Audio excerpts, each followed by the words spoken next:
जोहार जोहार सेवा जोहार।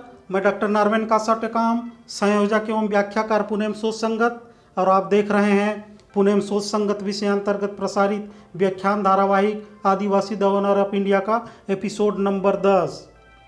साथियों, यह धारावाहिक भारत पूर्वी गोंडवाना लैंड की वास्तविक सांस्कृतिक इतिहास को कड़ी दर कड़ी प्रस्तुत करता है, तर्कशीलता व बुद्धिमत्ता के जंग लगे दरवाजे को खोलता है और प्रत्येक व्यक्तियों को ज्ञान के प्रकाश से प्रकाशित करता है। तो आनंद से देखते रहिए, पूरा देखिए, हर एपिसोड को देखिए, और हाँ, हर एपिसोड से जुड़े रहने के लिए चैनल को सब्सक्राइब व बेल आइकन को क्लिक जरूर कीजिए। साथियों, पिछले एपिसोड में आप लोगों ने जाना कि सिंधु घाटी सभ्यता काल में इस देश का नाम न तो भारत था न आर्यवर्त, बल्कि कोयामुरी द्वीप, शंभू द्वीप, गंडवाना व गोंडवाना था। आप जानते हैं आगे। अभी तक हमने मूल वंशियों का वास्तविक नाम व पता की खोज की। नाम क्या पता चला? नाम कोयतुर व गोंड, और पता कोयामुरी द्वीप, शंभू द्वीप, गंडवाना व गोंडवाना है। उपरोक्त खोज में यह भी स्पष्ट हो गया कि इस देश के मालिक गण व्यवस्था वाले लोग हैं, कोयतुर व गोंड लोग हैं। इसके अलावा इस बात को साबित करने के लिए एक नहीं अनेकों तथ्य भरे पड़े हैं, अनेकों सबूत भरे पड़े हैं। ताज्जुब की बात है कि इतने ढेर सारे प्रमाण होते हुए भी इस देश के वास्तविक इतिहास को आखिर मिटा कैसे दिया गया। सोचने वाली बात है। उन्हीं तथ्यों में से कुछ तथ्यों व प्रमाणों को कड़ी दर कड़ी यहाँ रखेंगे। आप सब जानते हैं कि गण व्यवस्था वाले मूल वंशियों की पूजा पद्धति वर्ण व्यवस्था वाले ब्राह्मण धर्म के पूजा पद्धति से अलग है। वर्ण व्यवस्था वालों की मुख्य पुजारी स्वयं ब्राह्मण होता है। ब्राह्मण के बिना वर्ण व्यवस्था वालों का कोई भी धार्मिक अनुष्ठान, जन्म, विवाह, मृत्यु, नामकरण, गृह प्रवेश आदि संस्कार व त्यौहार संपन्न नहीं होते। जबकि गण व्यवस्था वाले मूल वंशियों के सांस्कृतिक मुखिया को बैगा, बुमका, पहान, दवार, पंडा, वाड़ आदि कहते हैं।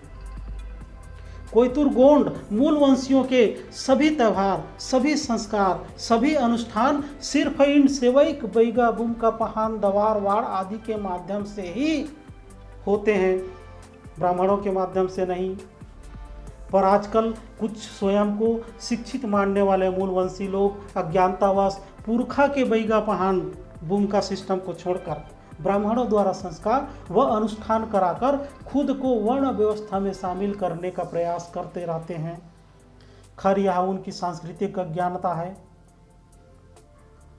ब्राह्मण धर्म में धर्मस्थल को मंदिर कहते हैं, जबकि मूल वंशियों में कोई मंदिर सिस्टम नहीं होता, बल्कि उनका पेन गुड़ी, गांव गुड़, माता चौरा, जिम्मेदारी न्याया, भीमाल पेन, ठाकुर कोठार आदि पेन ठाना होते हैं, जो मंदिर के रूप में कदापि नहीं होता। आप अपने गांव के पुराने पेन ठाना को याद करके देख लीजिए, क्या वह मंदिर के रूप में था? नहीं था, अब भी नहीं है। हाँ, कुछ जगहों में अज्ञानतावश अपने पेन गुड़ियों को मंदिर के शक्ल में बदल दिया गया है। मंदिर के बजाय पेड़ आदि के नीचे अथवा लकड़ी के बने गुड़ी होता है।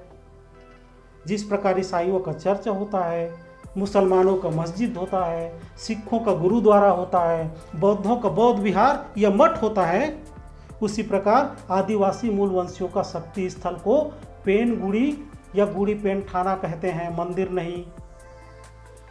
आजकल ब्राह्मण धर्म के विचारधारा का अंधा अनुकरण कर गांव के पारंपरिक पेन गुड़ियों व गढ़ पेन ठाना को तेजी से मंदिरों में बदला जा रहा है। यह सीधा सीधा आदिवासी मूल वंशियों के सांस्कृतिक स्थलों पर धार्मिक अतिक्रमण है, धार्मिक डकैती है। बहुत से उदाहरण देखने को मिल जाएंगे, जैसे रतनपुर, डोंगरगढ़, चंद्रपुर, कोरबा, सरबंगला, मैहर आदि हजारों उदाहरण है जो आदिवासी मूल वंशियों के गढ़ पेन ठाना है। उसे बाद में मंदिरों में बदलकर पारंपरिक बैगाओं को हटाकर कैसे ब्राह्मण पुजारियों ने कब्जा किया। वहाँ सब जगह पहले बैगा सेवैक ही हुआ करते थे। इस साजिश की गंभीरता को समझिए। पेन गुड़ियों, पेन ठानों को मंदिर का रूप देना मतलब आप बैगा, पहान, वाड़, बुमका व्यवस्था वाले गण व्यवस्था को खत्म कर वर्ण व्यवस्था के सिस्टम को आमंत्रित कर रहे हो। आप वर्ण व्यवस्था में शूद्र बनने की कोशिश कर रहे हो, यह आत्मचिंतन का विषय है। वर्ण व्यवस्था के ब्राह्मण धर्म में यज्ञ पूजा आदि होता है, जबकि आदिवासियों की गण व्यवस्था में साजा सरेराल से सेवा गोंगो किया जाता है, यज्ञ आदि नहीं। सभी गांवों के सभी सांस्कृतिक विधान बैगा पहान भूमिका पद्धति से ही संचालित होते हैं। हर गांव में गांव का एक विशेष पेंट थाना होता है, उस पेंट थाना का सांस्कृतिक सेवक सिर्फ बैगा भूमिका दवार पहान वाण ही होते हैं। दरअसल हर गांव की स्थापना ही इस बैगा पहान वाड़ सिस्टम से हुआ है। बैगा भूमिका पहान के बिना गांव में कोई त्यौहार नहीं होते, जैसे अक्ति, कठोरी, बीज पंडुम, नवाखाई आदि। सब में बैगा लोग नार पेंट थाना में गोंगो करते हैं। कोई संस्कार इनके बिना संपन्न नहीं होते, जैसे मड़मिंग विवाह में बैगा भूमिका के गोंगो द्वारा ही गांव के पेंट स्थल से मिट्टी कोड़ कर लाकर मंगरोहन आदि बनाते हैं। मंडम छाने के लिए भी बैगा द्वारा गोंगो किया जाता है। उपरोक्त बातों से स्पष्ट है, गण व्यवस्था मतलब बैगा पहान भूमिका सिस्टम। जैसे वर्ण व्यवस्था मतलब ब्राह्मण सिस्टम, वैसे ही गण व्यवस्था मतलब बैगा भूमिका पहान वाड़ सिस्टम। यह बैगा भूमिका आदि हर गांव की सांस्कृतिक मुखिया हैं। हर गांव में गुड़ी पेंट थाना होता है। हालांकि अलग अलग क्षेत्रों में इसे अलग अलग नामों से जानते होंगे। आपके गांव में इस पेन गुड़ी को किस नाम से जानते हैं? आपके गांव में बैगा पहान भूमिका को किस नाम से जानते हैं? इसे कमेंट कर जरूर बताइएगा। क्या बताइएगा? आपके गांव में पेन गुड़ी को किस नाम से जानते हैं और आपके गांव में बैगा पहान भूमिका को किस नाम से जानते हैं? कमेंट करके बताइएगा। हर गांव में बैगा भूमिका पहान व गुड़ी पेन थाना व्यवस्था होता है।